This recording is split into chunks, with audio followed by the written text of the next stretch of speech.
For your outdoor edge tip of the week, I'm using the Outdoor Edge Coyote Caper. Now, if you remember a couple weeks ago, I showed the original cuts that you needed to make on the coyote. You just needed a ring around the front legs.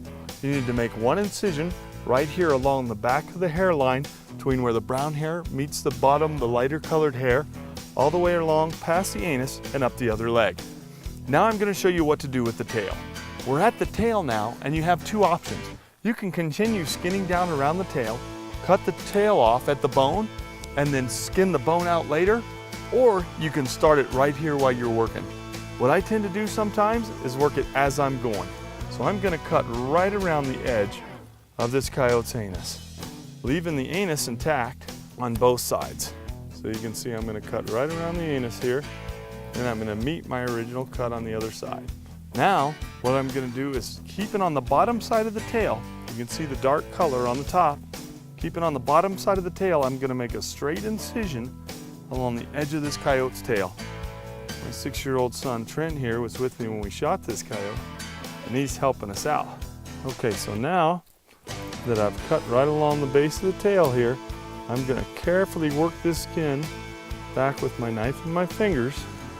And again, if this is the first time you're doing this, you want to just take your time, work nice and slow. I'm going to push my finger through, so I've got a hole right there. So now I've got that tail free all the way around. Now what you want to do is start pulling slowly. Now this is where you have to be careful because you don't want to rip the tail off. So what you want to do is slowly work down. And there's actually a tool that you can use. That's a deboning tool that you can hook up to this tail. Or you can slowly work your way down and make another little cut staying right in the middle of the tail.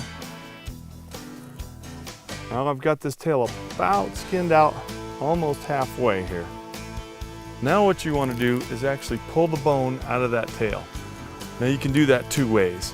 We could slowly keep skinning and pulling it down, or you can take and hook your fingers firmly around the skin and the base of the tail and pull hard, just like that.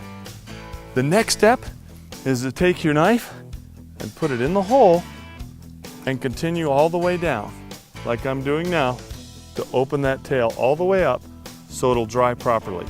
If you don't take the bone out of the tail and you don't cut all the way down the tail to expose that to the air, then what'll happen is that fur will pull out and all the hair on that beautiful coyote tail will pull out. There's your Outdoor Edge tip of the week. It's how to take the bone out of a coyote.